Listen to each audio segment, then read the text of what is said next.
اعوذ باللہ من الشیطان الرجیم بسم اللہ الرحمن الرحیم اللہم صلی علی محمد وعلی محمد وعجل فرجہم۔ تمام ناظرین کرام کی خدمت میں آپ کے میزبان سید ندیم حیدر اور مولانا عارف حسین کاظمی صاحب کی جانب سے سلام علیکم اور تحفہ یا علی مدد۔ ناظرین مکرم، ماہ رمضان المبارک کا خصوصی پروگرام ماہ رمضان اور مومن کی پہچان لے کر آپ کی خدمت میں حاضر ہیں، اور گزشتہ روز سے ہم اپنی گفتگو کو متصل کریں گے، لیکن حسب روایت پروگرام کے آغاز میں فضائل امیر المومنین حضرت علی ابن ابی طالب علیہ السلام پر جو ہے وہ ایک نظر ڈالیں گے، کیونکہ ایام شہادت ہیں، اور میں اسی مناسبت سے مولا کا جو ہے وہ ایک فضائل کا ٹکڑا آپ کے لیے لے کے آیا ہوں چن کر۔ تو آپ کی سماعتوں کی نظر ہے کہ ایک مرتبہ مولا علی دشمنوں کے نرغے میں بہادری سے لڑ رہے تھے۔ ایک دشمن نے عقب سے آپ پر حملہ کرنا چاہا، آپ نے سنبھل کر دفاعی وار کیا، تو جس سے آپ کی جو ہے وہ تلوار کے دو ٹکڑے ہو گئے اور آپ جو ہے وہ نہتے ہو گئے۔ تو آپ نے جو ہے وہ اس دشمن کے اوپر جب آپ نے وار کیا تھا تو اس کی تلوار ٹوٹ گئی تھی، تو آپ جو ہے وہ دشمن جو ہے نہتا ہو گیا تھا، تو مولا علی نے کیا کیا کہ وہیں اپنا ہاتھ جو ہے وہ روک لیا۔ تو دشمن دلیر تھا، بھاگا نہیں، بلکہ اس نے مولا سے للکار کے یہ کہا کہ آپ اپنی تلوار مجھے دے دیں، میں آپ سے لڑنے کے لیے تیار ہوں۔ مولا علی نے فوراً اپنی تلوار جو ہے وہ اس کے حوالے کر دی اور خود غیر مسلح ہو گئے۔ دشمن جو ہے وہ ہکا بکا رہ گیا اور بڑی مشکل سے یہ کہہ سکا کہ آپ نے اپنی تلوار مجھے دے دی ہے اور خود کو غیر مسلح کر لیا ہے، تو آپ کس طریقے سے جو ہے مجھ سے لڑیں گے؟ تو مولا نے فرمایا کہ ایسا کبھی نہیں ہوا کہ مولا مجھ سے، یعنی کہ مولا علی سے کسی نے مانگا ہو اور میں نے اس کو دینے سے انکار کیا ہو۔ دشمن نے آپ کی یہ جرت، بہادری اور اخلاق اور آپ کا جو کردار ہے وہ دیکھ کر اسی وقت آپ کے سامنے سر جھکا کر آپ سے التجا کی کہ میں آپ سے معافی چاہتا ہوں، اور آپ کے ساتھ جو ہے وہ شامل ہوا اور آپ کی بہادری کا قائل ہوا۔ ناظرین مکرم، یہ ہم آج امیر المومنین علیہ السلام کی بارگاہ میں حاضری دی ہم نے۔ مولانا صاحب ہمارے ساتھ گزشتہ کئی روز سے ہمارے اس پروگرام میں شامل ہیں اور آپ کے سوالات کا بھی جواب دے رہے ہیں۔ ہماری ٹیلی فون لائنز بھی کھول دی جائیں گی، میں نے آج کہہ دیا جلدی کھول دیں، کیونکہ کل کافی لوگوں نے شکوہ کیا تھا۔ ماہ رمضان اور مومن کی پہچان۔ اچھا قبلہ، پہلے سب سے پہلے ہم آپ کا شکریہ ادا کرتے ہیں، آپ کی خدمت میں سلام عرض کرتے ہیں کہ آپ جو ہے ہمیں اپنا یہ بہت قیمتی وقت ہمیں دے رہے ہیں۔ اچھا، آج اگر ہم کل سے متصل کریں گفتگو کو تو بہتر رہے گا، یا آج تھوڑا سا آپ کو ابتدائیہ دیں گے تو پھر اس کے بعد ہم کل والی چیزوں کو لیں؟ کیونکہ کل ہماری ایک اچھی خاصی جو ہے وہ ڈیبیٹ ہوئی، اس میں ایک مسئلہ خمس بھی آیا تھا۔ جو ہمارے بھائی تھے جرمنی سے، انہوں نے عباس بھائی تھے شاید ان کا نام غالباً، انہوں نے کال کی تھی، تو وہ تھا۔ پھر ہم نے کل یہ پرومس کیا تھا اپنے ناظرین سے کہ ہم جو ہے آج وہ مسئلہ خمس کے اوپر بھی اور ڈسکس کریں گے، اور وہ مولا علی کا کردار، سورہ حمد اور سورہ بقرہ کی بھی جو ہے ہم آج بات کریں گے۔ تو اب یہ ڈیپینڈ آپ پہ کرتا ہے کہ ہم گفتگو کا آغاز کہاں سے کریں۔ جی، پہلے اس مومن کے سوال کا ہم جواب دیں گے، ٹھیک ہے؟ مختصراً دیا بھی تھا۔ جی جی جی جی، یعنی کہ ہم سب سے پہلے آج مسئلہ خمس بیان کریں گے۔ مسئلہ خمس، تو عباس بھائی، اگر آپ دیکھ رہے ہیں ہمیں جرمنی سے، تو یہ آپ نے جو کل سوال کیا تھا، میں نے یہاں نوٹ کر کے لکھا تھا۔ قبلہ آپ کو اس سوال تو یاد ہے، لیکن پھر بھی میں دوہرا دیتا ہوں ناظرین کے لیے کہ جو دیکھ رہے ہوں گے ابھی ہمیں، جنہوں نے آج جوائن کیا، کل نہیں دیکھ پائے ہوں گے، کہ ایک ہمارے بھائی ہیں عباس بھائی، انہوں نے جرمنی سے ہمیں کال کی تھی اور انہوں نے کہا تھا کہ زیارات کا جو پیسہ ہے کیا اس پر ہم خمس ادا کریں یا نہ کریں؟ قبلہ یہی سوال تھا جی، تو اس پہ آپ ارشاد فرمائیے گا، کیا کہہ رہے ہیں آپ؟ دیکھیے، سب سے پہلے تو یہ چیز یاد رکھیں کہ ایون کئی لوگ یہ بھی سوال کرتے ہیں کہ مولانا، ہم لوگوں کے گھروں میں رمضان کا مہینہ ہے، آفٹر رمضان آپ عید کے دنوں میں جائیں گے، کئی لوگ ہمیں دعوت دیتے ہیں۔ تو جس شخص کا یقین ہے جب وہ دعوت دے کہ وہ انسان خمس کا پابند نہیں ہے یا نہیں دیتا، تو علماء فرماتے ہیں اشکال ہے اس کے گھر میں ایون جا کر کھانا کھانا۔ تو کیونکہ یہی لقمے ہماری شکم میں جاتے ہیں، پھر عبادات میں ہمیں لطف نہیں آتا، نمازوں میں ہمیں وہ کیفیت ہمارے اوپر طاری نہیں ہوتی جو ہونی چاہیے، کیونکہ بیسک جو ہے وہ رزق حلال ہے۔ کبھی کبھی ہوتا ہے ہم خود تو رزق حلال کما رہے ہیں، لیکن جن کے ساتھ ہمارا اٹھنا بیٹھنا ہوتا ہے، ہمارے دوست ہیں، ہمارے کولیگس ہیں، ہمیں یہ پتہ نہیں ہوتا کہ وہ کہاں سے کما رہے ہیں۔ اب اس میں جستجو کا حکم نہیں ہے۔ اگر مثلاً کوئی مجھے دعوت دے رہا ہے، میں حسن ظن کی بنیاد پر اس کے گھر پہ جا رہا ہوں، کھانا کھا رہا ہوں، یہ حسن ظن رکھ کے کہ یہ ظاہر مولا علی کا چاہنے والا ہے، اہل بیت کا ماننے والا ہے، تو فرائض کا انجام یا واجبات کو ادا کرتا ہوگا اور اسی نیت سے جا کے میں کھانا کھا کر آتا ہوں. لیکن ایک مرتبہ مجھے یقین ہے، یعنی مطلب سب نے بتایا کہ یہ بندہ جو ہے خمس کا پابند نہیں ہے، یا ایون اس کی جو کمائی ہے وہ مشکوک ہے، تو ایسے شخص کے گھر میں کھانا کھانا اور وہ کھانا جب شکم میں جاتا ہے تو پھر اس کا ہمارے خون پر، ہمارے اعمال پر، ہمارے کردار پر اس کا اثر ہوتا ہے. تو کئی لوگ کہتے ہیں کہ مولانا اس کا پھر سلوشن کیا ہے؟ ایک طرف صلہ ارحام ہے، مثلا میرا بھائی ہے، میرا کزن ہے، میرا چچا ہے، میرا ماموں ہے، تو یہ تو نہیں ہے کہ میں ان سے قطع تعلق کر دوں اور بولوں کہ میں آپ کے گھر پہ نہیں آؤں گا. تو علماء نے پھر اس کا بھی ایک سلوشن دیا کہ جب آپ ان کے گھروں میں جا کر کھانا کھاتے ہیں، اور کئی ایسے ہمارے بزرگ علماء تھے وہ اس فارمولے پہ عمل بھی کرتے تھے. مثلا آپ نے کھانا کھایا، کمائی تو اس کی حلال کی ہے لیکن خمس کا پابند نہیں ہے، واجبات کا پابند نہیں ہے، تو میں نے کھانا کھایا تو ایک الٹیمیٹم لگایا جاتا ہے میں نے کتنے کا کھانا کھایا ہوگا، اس کھانے کی جو قیمت ہے وہ کیا ہوگی. مثلا میں نے 100 پاؤنڈ کا کھانا کھایا ہے، 50 پاؤنڈ کا کھانا کھایا ہے، یا پاکستانی اعتبار سے میں نے 2-3 ہزار روپے کا کھانا کھا لیا ہے، تو اس کا خمس جو ہے میں باہر جا کے ادا کر دیتا ہوں، یا کھانے کی پوری رقم میں کسی غریب کو جا کے دے دیتا ہوں. تو یہ ایسے ہوتا ہے کہ میں نے جو کھایا ہے اس کی رقم ادا کر کے میں نے اس کھانے کو پاک کر دیا ہے. یا خصوصی اجازت بعض مراجع سے بھی مل جاتی ہے، جیسے ہم اپنے مرجع کے پاس گئے اور ہم نے اپنے حوالے سے پوچھا کہ ہم کیونکہ ریگولر تبلیغ میں رہتے ہیں، کبھی کسی مومن کے گھر، کبھی کسی مومن کے گھر، تو اتنی سختی کریں اور سب کچھ کریں تو پھر ہمارا رہنا اور گھومنا پھرنا اور ادھر ادھر جانا بڑا مشکل میں پڑ جاتا ہے. تو انہوں نے یہ خصوصی پھر اجازت ہوتی ہے، اگر کسی مرجع سے سوال کیا جائے تو انہوں نے پھر ہمیں یہ فارمولہ دیا کہ آپ کسی مومن کے گھر پہ جا رہے ہیں تو آپ نیت کر لیں کہ آپ میرے مہمان ہیں.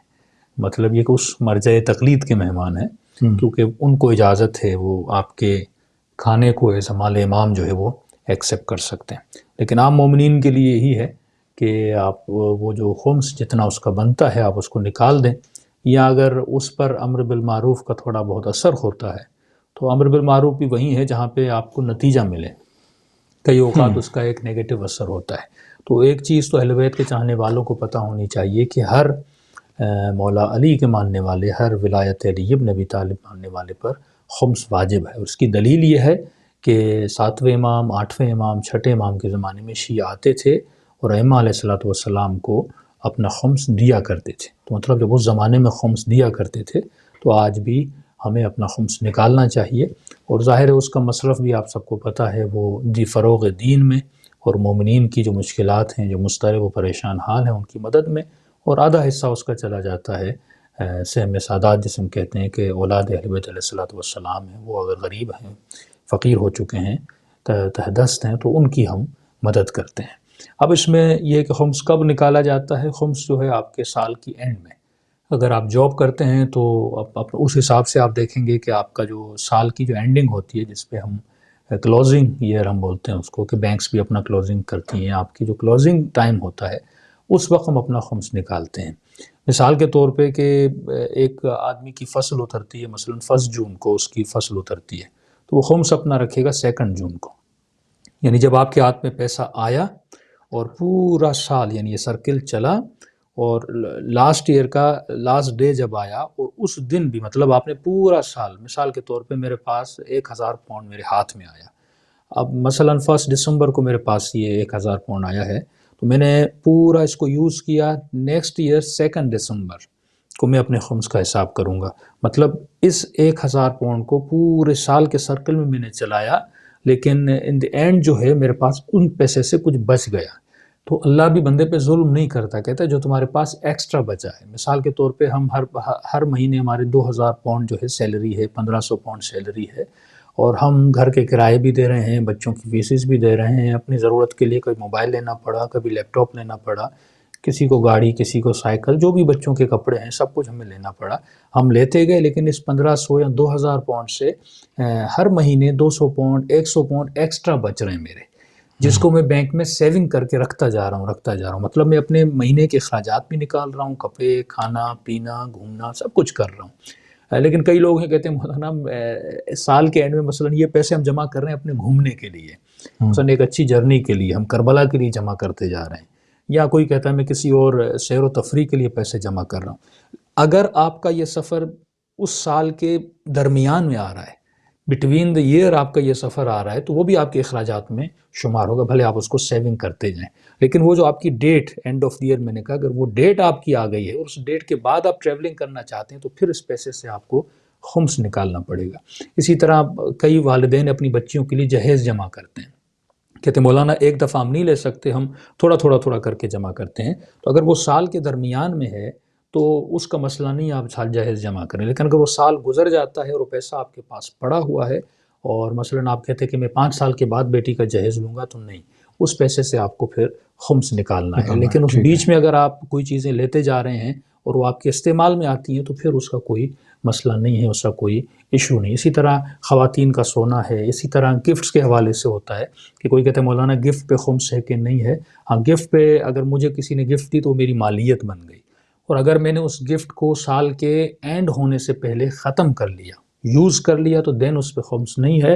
لیکن اگر وہ سال کی ڈیٹ آ گئی اور وہ پیسہ میرے پاس بچا رہا، جب پیسہ بچتا ہے تو اس کی دلیل ہے کہ پورے سال میں مجھے اس کی ضرورت نہیں تھی، اگر ضرورت ہوتی تو میں اس پیسے کو خرچ کر لیتا، کیونکہ میں نے اس کو خرچ نہیں کیا، یہ میری ضرورت سے باہر ہے. تو اللہ کہتا ہے جب ضرورت سے باہر ہے تو اس کو ڈیوائڈ کرو بائی 5. مثلا 100 پاؤنڈ ہے، ڈیوائڈ بائی 5، تو اس کے 5 حصے بن جائیں گے. تو اس کا جو ایک حصہ بنتا ہے، جو 20 پاؤنڈ بنتا ہے، تو 20 کے 5 ہو جائیں گے، تو 20 پاؤنڈ جو بنتا ہے وہ خمس سے. پھر 20 پاؤنڈ کو ڈیوائڈ بائی 2 کریں گے. 10 پاؤنڈ سہم سادات ہے، 10 پاؤنڈ جو ہے سہم امام ہے. تو اسی طرح سے جب وہ بچ جاتا ہے تو خمس بچت پر ہے. اب کئی لوگوں کو ڈرایا جاتا ہے، ایک آدمی کی سیلری اتنی ہے وہ اس کے سال اینڈ میں کچھ بچتا ہی نہیں ہے، وہ بیچارہ مقروض رہتا ہے، تو اس پہ کوئی خمس تعلق اس کا رکھتا ہی نہیں ہے. کئی کہتے ہیں مولانا گھر پہ، گاڑی پہ کوئی خمس ہے کہ نہیں ہے. اگر گاڑی آپ کی ضرورت میں ہے تو اس پہ خمس نہیں ہے، وہ چاہے 2 گاڑیاں ہوں، وہ چاہے 4 گاڑیاں ہوں، وہ چاہے 8 گاڑیاں ہوں. اگر وہ آپ کی ضرورت میں ہے، مثلا آپ کی فیملی اتنی بڑی ہے، آپ کے بیٹے کو بھی گاڑی کی ضرورت ہے، بیٹی کو بھی گاڑی کی ضرورت ہے، وائف بھی جاب پہ جا رہی، گاڑی کی ضرورت ہے، اور آپ کو بھی گاڑی کی ضرورت ہے، تو اگر چاروں گاڑیاں ضرورت میں آ رہی ہیں تو اس پہ خمس نہیں. کوئی کہتے ہیں مولانا میرے 2 گھر ہیں، 3 گھر ہیں، اگر گھر آپ کے یوز میں ہیں تو ان پہ خمس نہیں ہے، بھلے آپ کے 2 گھر ہوں یا 3 گھر ہوں. لیکن وہ گھر جو آپ کے یوز میں نہیں ہے اس پہ ہم بتاتے ہیں خمس ہے، یا اس کی کمائی پہ جو اس سے آپ ارننگ کر رہے ہیں اس پہ پھر آپ خمس دیتے ہیں. تو اگر آپ زیارات پہ جا رہے ہیں اور ریگولر خمس پیئر ہیں، آپ ریگولر خمس دیتے ہیں، تو آپ کے سال کے بیچ میں اگر آپ جا رہے ہیں تو اس پہ تو خمس ہے ہی نہیں، کیونکہ آپ خمس دینے والے ہیں اور آپ کا حساب جو ہے اس ڈیٹ پہ ہوگا. لیکن کوئی بندہ ہے جو خمس دیتا ہی نہیں ہے تو اس کا تو شروع سے ہر چیز کا حساب و کتاب ہوگا، صرف اس کی زیارت نہیں ہے. جو کھاتا ہے وہ بھی محل اشکال ہے، جو کپڑے پہنتا ہے وہ بھی محل اشکال ہے، جو نماز پڑھتا ہے وہ بھی محل اشکال ہے. مطلب اس کی ہر چیز میں پرابلم ہے، کیونکہ اس نے اپنے پیسے کو پاک نہیں کیا. تو لہٰذا اس کے اعمال قبول ہوں گے کہ نہیں ہوں گے، وہ شریعت کے اعتبار سے دیکھا جائے تو محل اشکال ہے.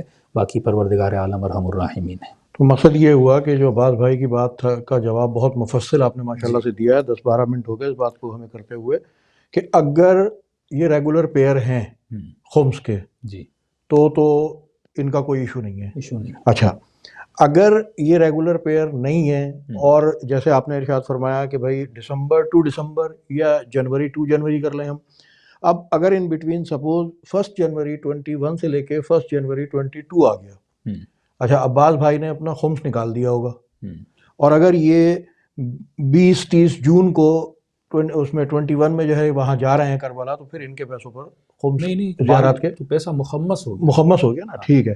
تو عباس بھائی میرا خیال یہ ہے کہ آج جو ہے نا بہت ہی جامع انداز میں جو ہے یہ مسئلہ خمس آپ کے ایشو سے تو تھا ہی ریلیٹڈ، لیکن ویسے بھی ان جنرل بھی جو ہے نا اس کی بہت ہی آسان اور بڑے واضح الفاظ میں قبلہ نے جو ہے وہ اس کا بتا دیا ہے.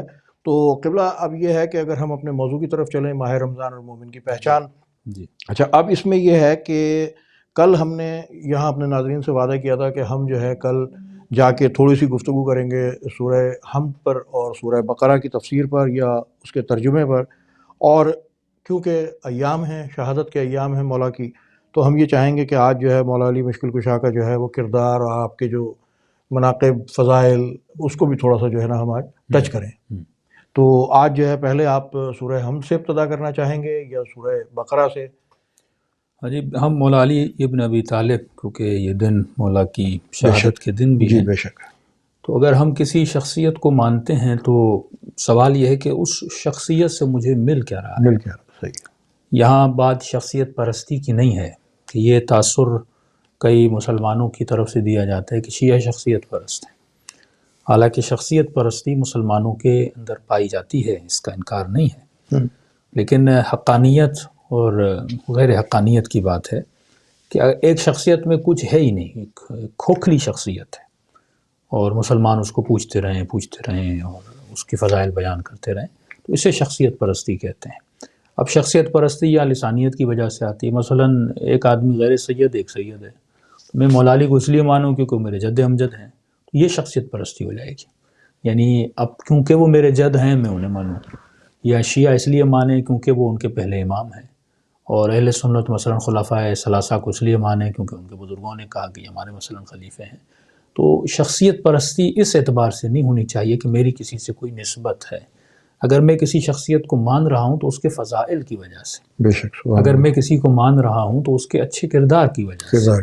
کیوں اہل بیت علیہ السلام نے فرمایا کہ یہ مت دیکھو کہ کون بول رہا ہے، مثلا ایک آدمی تقریر کر رہا ہے اور آپ اسے صرف اس لیے سن رہے ہیں کیونکہ وہ شیعہ ہے، اور وہ اس لیے سن رہا ہے کیونکہ بریلوی ہے، وہ اس لیے سن رہا ہے کیونکہ وہ دیوبند ہے، اور وہ اس لیے سن رہا ہے کیونکہ وہ کرسچن ہے۔ نہیں، مولا فرماتے ہیں یہ مت دیکھو کہ کون بول رہا ہے، یہ دیکھو کہ کیا بول رہا ہے، کہ اس کی گفتگو تمہارے لیے باعث فائدہ مند ہے کہ نہیں ہے۔ کہ مولا ایک یہودی کے ساتھ سفر کر رہے ہیں، تو یہ کردار اہل بیت تھا کہ انہوں نے اپنے کردار، اپنی رفتار کے ذریعے سے لوگوں کے دلوں کو نرم کیا۔ لوگ دھونس اور تلوار اور ان چیزوں کے ذریعے، حالانکہ آپ دیکھیں کہ اپنے مومنین کے لیے عرض کر رہا ہوں کہ پورا ایران جو تھا جب اس کو فتح کیا گیا تو وہ شیعہ تو نہیں تھا۔ آپ یہ دیکھیں کہ جنگ کر کے ایران کو فتح کیا یا اتنے مسلم ممالک کو فتح کیا تو وہ شیعہ تو نہیں تھے۔ شاہ عباس کے زمانے تک پورا ایران جو ہے وہ شیعہ نہیں تھا، دوسرے مکتب میں تھا، اور بڑے کٹر قسم کے مسلمان تھے، یہاں تک کہ ایک عالم کو اصفہان کی مسجد میں، یعنی ناصبی تھے یہ لوگ، یعنی اصفہان کے رہنے والوں کا واقعہ آپ پڑھیں گے، یہ نواصب تھے، یعنی مولا علی کی یہاں تک کہ توہین علی ابن ابی طالب کیا کرتے تھے۔ تو ایک واقعہ جب میں تاریخ کا پڑھ رہا تھا تو یہ مولانا نجف سے گئے اور ان پہ تبلیغ کرنے کے لیے، تو کہتے ہیں 28 رمضان تک یہ نبی کے ایک صحابی کے فضائل پڑھتے رہے، نام انہوں نے نہیں بتایا، اور کہتے ہیں 28 رمضان تک یہ لوگ واہ واہ کرتے رہے، کیا کہنا، اور ان سے پوچھتے رہے کہ وہ صحابی کون ہیں جن کے آپ ابھی تک فضائل بیان کر رہے ہیں۔ اور اس بیچارے نے 29 رمضان، انہوں نے کہا بھئی 28 تک میں نے پڑھا، ان کے دلوں پہ کچھ نہ کچھ تو اثر آ چکا ہوگا، اور 29 کو اس نے بتایا کہ ابھی تک جو میں نے پڑھا ہے وہ علی بن ابی طالب کا، اور اتنے ناصبی ان کو ممبر سے اتارا اور ان کو شہید کر دیا وہیں پہ، اور ان کی قبر بھی اصفہان جب آپ جائیں گے تو بڑی جو مساجد ہیں جو لوگ دیکھنے جاتے ہیں وہاں پہ ان کی قبر بھی موجود ہے۔ تو اس قدر جب لوگوں میں تعصب اور ناصبیت ہو، لیکن آپ آج دیکھتے ہیں کہ مور دین 80% وہ لوگ محب اہل بیت بن چکے ہیں، کیونکہ وہ کردار کے ذریعے سے مکتب اہل بیت جہاں جہاں گیا ہے وہ تلوار کے زور پہ نہیں گیا، مکتب اہل بیت اپنی رفتار، اپنے کردار۔ تو آج بھی اگر کوئی انسان یہ چاہتا ہے کہ میں مکتب اہل بیت اور پیغام اہل بیت کو بڑھاؤں، تو میں نے ایک فارمولہ دیا تھا اپنی مجالس میں کئی سال پہلے، میں نے کہا آپ یہ کوشش نہ کریں کہ کوئی 10 لوگ مکتب اہل بیت میں آ جائیں، 20 لوگ مکتب اہل بیت میں آ جائیں، 50 لوگ مکتب اہل بیت میں آ جائیں، یہ روش اہل بیت کی نہیں ہے۔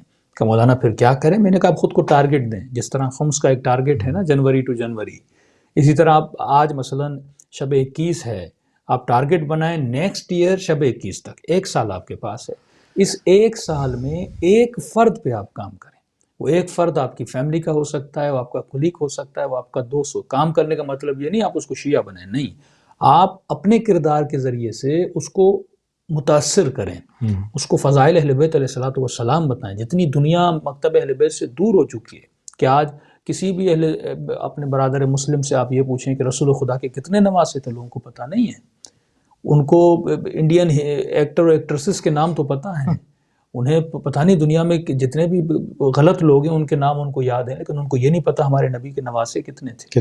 یہ ہم نے ان کو بتایا کہ کربلا میں نبی کے نواسے کے ساتھ کیا ہوا، یہ ہم شب 21 بتاتے ہیں کہ نبی کے داماد کے ساتھ کیا ہوا۔ یہ جتنی معلومات ان کے پاس جا رہی ہے یہ آپ کی مجالس اور آپ کے پروگرامز کے نتیجے میں، ورنہ ان کے مولانا نہیں بتاتے۔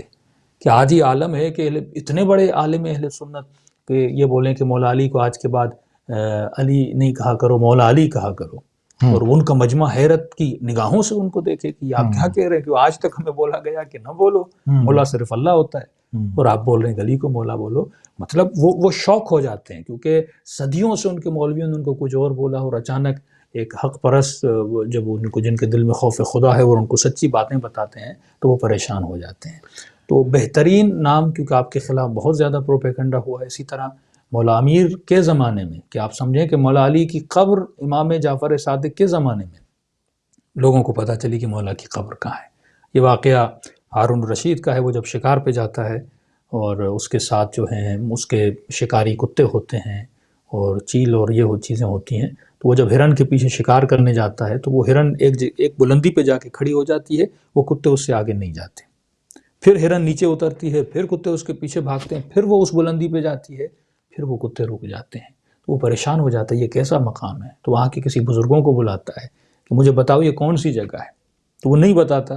آخر میں کہتا ہے اگر جان کا امان ہو تو میں بتانے کے لیے تیار ہوں. کہاں آپ کو جان کا امان ہے؟ تو کہتا ہے ایک دن میں امام محمد باقر امام جعفر اللہم صادق صلی علیہ علی محمد السلام کے وعلی ساتھ آیا محمد. تو انہوں نے بتایا تھا یہ ہمارے جد امجد علی ابن ابی طالب کی قبر یہاں پر ہے. پھر اس نے وہاں پہ مولا علی کا ایک روزہ بنایا تو لوگوں کو پھر جا کے پتہ چلا کہ مولا کی قبر. یعنی اتنی دشمنی کہ اہل بیت فرماتے اگر ہم قبر کو عیاں کر دیتے، یہ خوف تھا خوارج سے کہ وہ مولا علی کا جنازہ نکال کے لیتے. جنازے کے ساتھ توہین کرتے. ان حالات میں اہل بیت نے اپنے کردار کے ذریعے، اور وہی حالات آج آپ کے لیے ہیں جو حالات امیر المومنین علیہ الصلوۃ والسلام کے لیے تھے. کئی ممالک میں وہی حالات شیعہ میں نے. یہی قبلہ معذرت آپ کی بات کر رہی ہے، میں یہی کہنا چاہ رہا تھا کہ جتنا پروپیگنڈا آپ کی زندگی میں آپ کے خلاف رہا اور پورے تھرو آؤٹ اہل بیت، یعنی کہ ایک امام نہیں، مولا علی سے لے کے اور ہمارے 11ویں امام تک سب کے خلاف یہی پروپیگنڈے رہے. یعنی کہ مولا علی کے بارے میں تو اتنا پروپیگنڈا تھا کہ جب شہید ہوئے تو لوگوں نے پوچھا کہ جی مجلس میں مسجد میں کیا کر رہے تھے. تو یہ ہمارے ائمہ کا کردار وہی ہے. اچھا اب آج کل کے دور میں بھی وہی بات ہے. اور سب سے بڑا جو ایک میں تو یہ کہتا ہوں کہ بڑا یہ ہمارے لیے پرابلم ہو چکا ہے سوشل میڈیا، کہ فیس بک کے اوپر یا واٹس ایپ پہ جہاں بھی کوئی ہوتا ہے بس وہ لوگ لکھ کے اور آگے جو ہے نا بھیجنا شروع کر دیتے ہیں، اور یہ نہیں دیکھتے کہ آیا اس کا ہماری پرسنالٹی پہ کیا اثر آ رہا ہے یا ہماری کمیونٹی پہ کیا اثر جا رہا ہے. تو یہاں بات یہ ہے کہ جو ہمارے مسائل ہیں وہ بھی کچھ اب ملتے جلتے ہی ہو گئے، اور جو ہمارے مولا کا کردار تھا اس کے بعد آج کے دور میں ہمیں ایسے کون سی ایسی چیزیں ہیں کہ جن کو ہم فالو کر کے پھر دوبارہ جو ہے نا ان چیزوں کو ہم اوپر لے کے آئیں کہ جو پس منظر میں چلی گئی ہیں. ایک بڑا اہم نقطہ دیکھیے، ایک یہ ہوتا ہے کہ لوگ بولتے ہیں کہ بھائی مثلا شیعہ حضرات یہ کام کرتے ہیں، اور میں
بعد آپ کی خدمت میں حاضر ہیں۔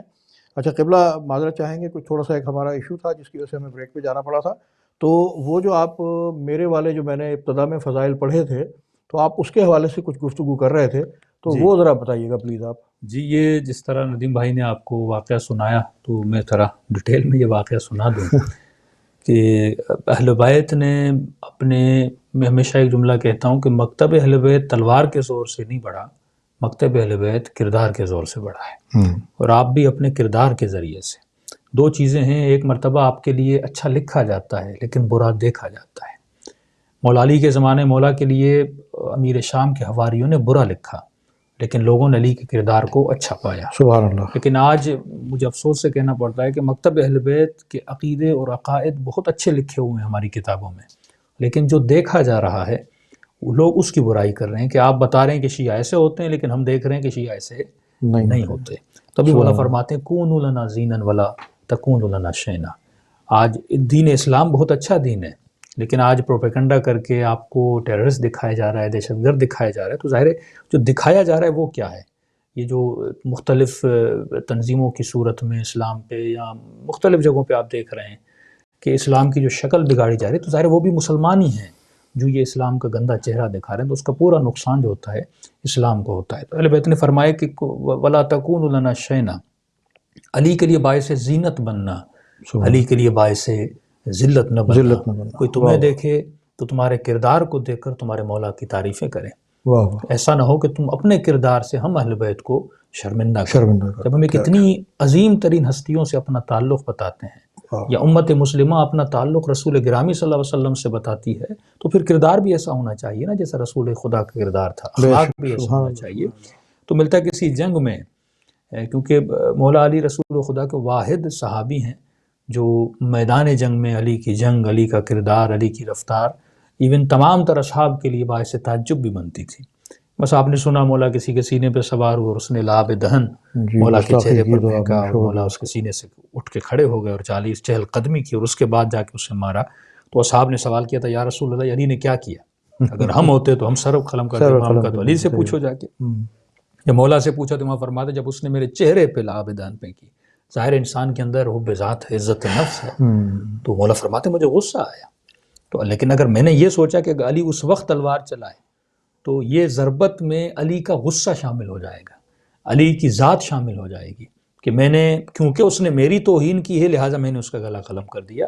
فرمایا علی کی تلوار کبھی اپنی ذات کی محبت میں نہیں، ہمیشہ خدا کی محبت میں چلی ہے۔ تبھی فرمایا کہ علی کی ایک ضربت عبادت ثقلین ہے، کیونکہ اس ضربت میں خلوص تھا۔ کئی لوگ جاتے تھے جنگوں میں غنیمت کی لالچ میں، کہ فرماتے ایک رسول خدا کی جنگ میں ایک مسلمان مر گیا اور لوگوں نے کہا یا رسول اللہ شہید ہو گیا، تو رسول خدا نے کہا یہ شہید راہ گدھا ہے، اس نے خچر دیکھا تھا بڑا خوبصورت تھا اور اس شخص کو مارنے گیا تاکہ اس کا خچر لے لے اور وہیں پہ یہ خود بھی دنیا سے چلا گیا۔ تو نیتوں کا دار و مدار اعمال پہ ہوتا ہے۔ تو مولا اس ایک جنگ میں کافر سے لڑ رہے تھے اور لڑتے لڑتے جو ہے کہ مولا نے اس کی تلوار کو توڑ دیا، اور جیسے اس کی تلوار زمین پہ گری تو اس نے مولا علی کو دیکھا اور کہنے لگا کہ یا علی میں نے سنا ہے آپ بڑے سخی ہیں۔ تو امام فرمایا تو نے سچ سنا ہے؟ کہ واقعاً سخی ہوں۔ امام نے کہا سخی ہوں، تو اگر آپ سے کچھ مانگوں تو آپ مجھے دیں گے؟ تو میں ہمیشہ اپنی مجالس میں بھی کہتا ہوں کہ مولانا کا جو مانگنا ہے آج علی سے مانگ لے۔ تو اگر اس میں عقل و شعور ہوتی تو اس وقت علی سے سلمان کی طرح جنت کی طرف کرتا۔ تو امام نے کہا کیا چاہیے، اور اب ظاہر آزمانا چاہتا تھا، تو کہا کہ اپنی تلوار مجھے دے دیں۔ تو مولا علی نے فوراً اپنی تلوار اس کے سامنے پھینک دی۔ اب جب اس نے تلوار اٹھائی تو اس کے تیور بدل گئے اور کہنے لگا کہ یا علی اب مجھ سے آپ کو کون بچائے گا۔ اور جب ایسا کہنا تھا تو مولا مولانا نے فرمایا تو کیا سمجھتا ہے کہ علی اپنی تلوار کے بھروسے پہ لڑتا ہے؟ اور ہیں جو تلواروں کے بھروسے پہ لڑتے ہیں، علی سبحان اللہ خدا کے بھروسے پہ۔ اگر تلوار ہو اور خدا نہ چاہے اور تلوار نہ بھی ہو اور خدا چاہے تو انسان کی جان کو بچا سکتا ہے۔ اس نے کہا یا علی اتنا بھروسہ ہے اپنے رب کی ذات پر؟ اس نے کہا علی کو اتنا بھروسہ ہے۔ تو اسی وقت اس نے تلوار پھینک دی اور کہا کہ میں جس خدا پہ آپ کو اتنا بھروسہ ہے اس خدا پر میں بھی ایمان لانا چاہتا ہوں۔ کیا کہہ رہے ہیں، بغیر تلوار کے اپنے رب پہ بھروسہ ہے۔ تو مولا علی نے اسے وہیں پہ کلمہ پڑھوایا اب یہ جو جنگ کا منظر تھا یہ میدان جنگ میں تھا. اب جتنے بیچارے صحاب تھے وہ دور سے دیکھ رہے تھے. کبھی یہ دیکھتے ہیں علی کسی کے سینے پہ سوار ہیں اور کھڑے ہو جاتے ہیں. ابھی یہ دیکھا کیا بات کہ دور سے دیکھ رہے ہیں علی نے اس کی تلوار گرے. اب کوئی اور ہوتا تو فوراً اس کا سر قلم کر دیتا, کیونکہ ہمیں جنت کمانے کا شوق بہت ہوتا ہے. لیکن مولا علی نے سر قلم نہیں کیا اور دور سے یہ دیکھ رہے ہیں کہ علی نے اپنی تلوار اسے دے دی. یہ ایک بڑی عجیب چیز تھی ان کے لیے, اور حالت تعجب میں کہہ رہے تھے کہ یا رسول اللہ علی کر کیا رہے ہیں, اس کے بجائے کہ اسے فوراً مار دیں اپنی تلوار اسے دے رہے ہیں. اور پھر کیا دیکھا کہ علی اس کو اپنے ساتھ لے کر آ رہے ہیں.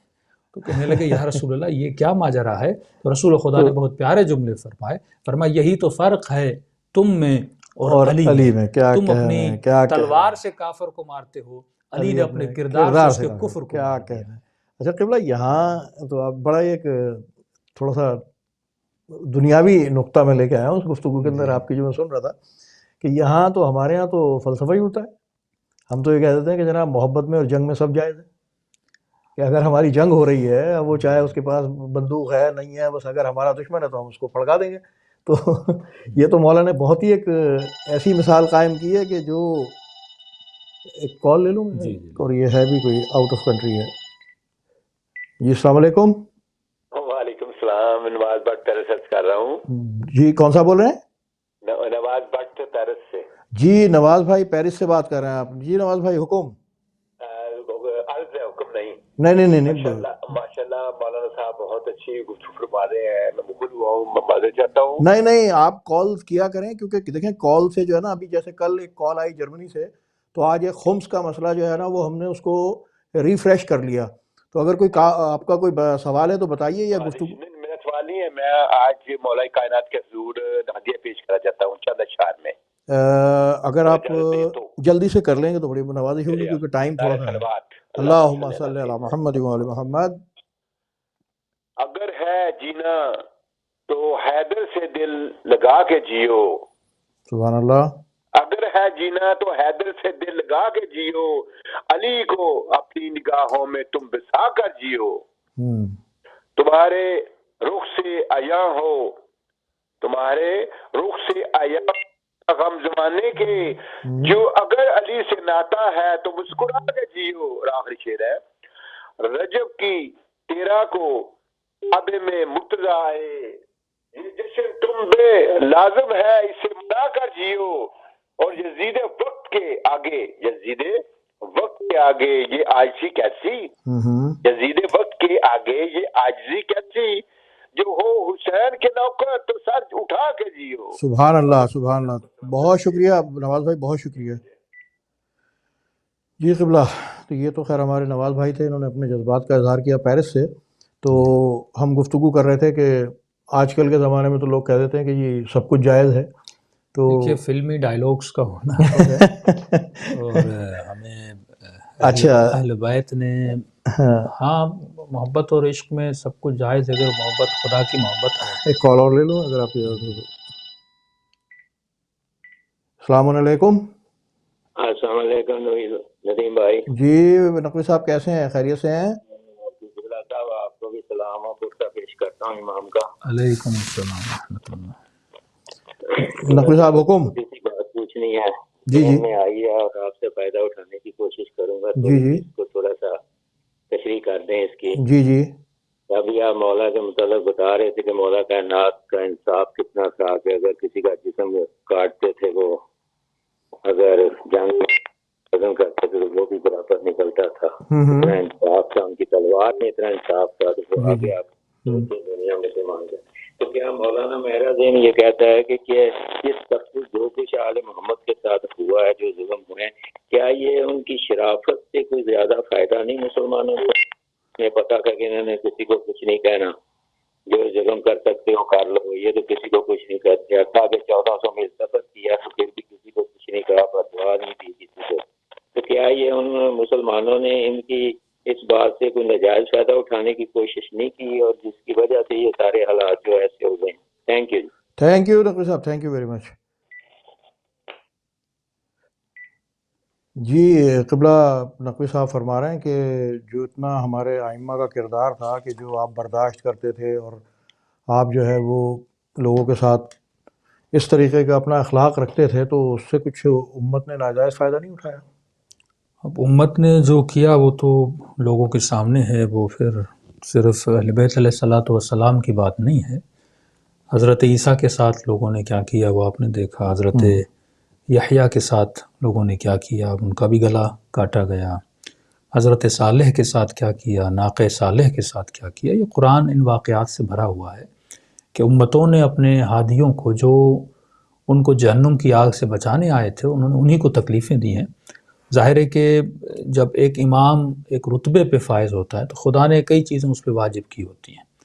رسول خدا اگر اس امت میں اسلام کو لے کر آئے تو اللہ نے ان پر واجب کیا تھا کہ آپ رحمتوں للعالمین ہیں، کیونکہ اگر دین اسلام کو پہنچانے والا ہی اگر ایگریسو ہو جائے گا تو دین اسلام کو پہنچا نہیں پائے گا. تو لوگ پتھر مارتے تھے، گالیاں دیتے تھے، ایون کوڑا کرکٹ کچرا پھینکتے تھے ان کے سروں پر، لیکن ان کا جو اخلاق تھا وہ خلق عظیم والا اخلاق تھا. اسی طرح امیر المومنین صلی اللہ علیہ وسلم ہیں، اپنی ذات کے لیے ان کے پتھر مارے جائیں، ان کو سب و شتم کیا جائے، برا بلا بولا جائے، اس کے لیے مولا علی کبھی نہیں لڑے. کبھی نہیں لڑے. یعنی امیر شام سے علی نے اس لیے جنگ کی ہو کہ کیونکہ ولی کو مانتا نہیں تھا، نہیں، امیر شام سے جنگ اس لیے کی کیونکہ وہ قوانین الہی کو پامال کرتا واہ واہ واہ.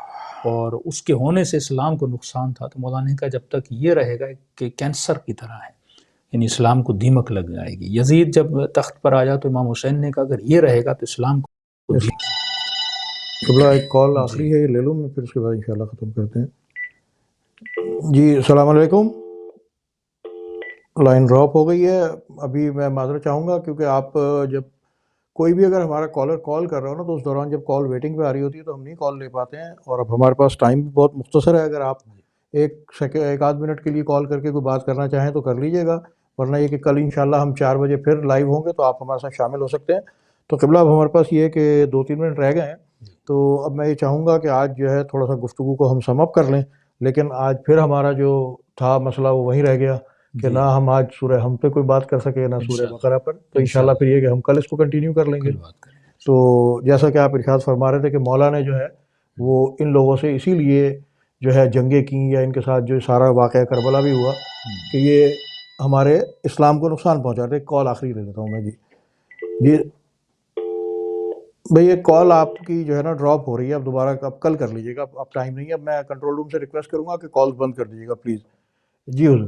جی میں عرض کر رہا تھا کہ ہمیشہ میں یہ دیکھنا ہے کہ کسی بھی شخص نے اسلام کو کتنا فائدہ پہنچایا ہے. صحیح. میں مثالیں زمانے کی دیتا ہوں تاکہ آپ کو سمجھ میں آ جائے. مثلا پاکستان میں آپ دیکھ رہے ہیں کہ آپ کے کئی حکمران آ رہے ہیں، کئی سیاسی پارٹیز ہیں. اب سوال یہ ہوتا ہے کہ کس سیاسی پارٹی نے ملک کو کتنا فائدہ پہنچایا اور خاندان کو کتنا فائدہ پہنچایا. صحیح. تو ایک شخص ہے جو خاندان کو فائدہ پہنچاتا ہے، ایک شخص ہے جو ملک کو فائدہ پہنچاتا ہے. اسی طرح رسول خدا کے جانے کے بعد آپ ایک ایک حکمران کی تاریخ کو ڈیٹیل سے پڑھ لیں. تاریخ کی کتابیں بھی کسی شیعہ نے نہیں لکھی، وہ طبری کو اٹھا لیں، کسی کو بھی اٹھا لیں، وہ تمام طرح اہل سنت کے بزرگان نے تاریخ کی ہسٹری کو لکھا. اس میں یہ دیکھیں کہ کس حکمران نے، کس وقت کے خلیفے نے اپنے خاندان اور خاندان والے اور ذات کو کتنا فائدہ پہنچایا ہے اور اسلام کو کتنا فائدہ پہنچایا ہے. علی ابن ابی طالب نے اپنے خاندان کو کبھی فائدہ نہیں پہنچایا، اسلام کو فائدہ پہنچا اپنے اقوال کے ذریعے سے، اپنی تلوار کے ذریعے سے، اپنے کردار کے ذریعے سے. پھر اہل بیت مولا علی کی اولاد نے، یعنی امام حسین علیہ الصلوۃ والسلام، امام جعفر صادق علیہ الصلوۃ والسلام، امام محمد باقر علیہ الصلوۃ والسلام، آپ ان کی زندگیاں پڑھیں گے جو سنائی نہیں جاتی. ان کے اقوال دیکھیں، پوری زندگی خدمت اسلام کے لیے گزری ہے. کسی کا لقب باقر العلوم بنتا ہے، کسی کا لقب زین العابدین بنتا ہے، کسی کا لقب سید الشہداء ہے. تو انہوں نے اپنی زندگی وقف کر دی تھی راہ پروردگار عالم میں. تو ہمیں آج مولا کی شہادت کا دن ہے، ہمیں بھی یہ سوچنا چاہیے کہ ہم نے اپنی زندگیوں کو اسلام کے لیے کتنا گزارا ہے. کیا میرے قول، فعل اور رفتار نے، کردار نے اسلام کو نقصان پہنچایا یا فائدہ پہنچایا ہے؟ الحمدللہ ہم اہل بیت کے چاہنے والے کہہ سکتے ہیں کہ ہمارے علماء، ہمارے بزرگان جہاں جہاں بھی ہیں، انہوں نے مظلوموں کے لیے بھی آواز اٹھائی ہے اور ظلم سے بھی لڑے ہیں اور ظلم کے خلاف بھی آواز کو بلند کیا ہے، اور تحد امکان کوشش کی ہے کہ اسلام کا بہترین چہرہ پیش کیا جائے. لیکن وہ جو نسل سفیانی اس زمانے میں تھی اور آج بھی ہے، انہوں نے کل بھی اسلام کو نقصان پہنچایا تھا، اور آج بھی مختلف دہشت گردی کی صورت میں آپ نے افغانستان کا واقعہ دیکھا، آپ نے پشاور کا واقعہ دیکھا، وہ آج بھی اسلام کو نقصان پہنچا رہے ہیں. تو یہ جد و جہد ہمیں جاری رکھنی چاہیے. بالکل اسی طرح جس طرح امام حسین نے اسلام کے علم کو بلند کرنے کی جزاک کوشش اللہ کی تھی. جزاک اللہ بہت شکریہ قبلہ. سلامت. بس یہ آخری 1 سیکنڈ میرے پاس ہے تو جی. اگر میں تو ناظرین آپ سے یہاں خداحافظ کہوں گا اور قبلہ کا شکریہ ادا کروں گا. تو میں چاہوں گا کہ روایت کے مطابق اگر آپ دعا امام زمانہ جی کی تلاوت فرما دیں جی تو تمام مومنین جو ہے مستفید ہوں گے. چلیے سب مل کے دعا امام زمانہ کی تلاوت کریں کہ فرزند علی ابن ابی طالب کا ظہور ہو، پورے الہی عالم میں عدل و انصاف قائم ہو. الہی آمین. اللہم کل ولیک الحجت ابن الحسن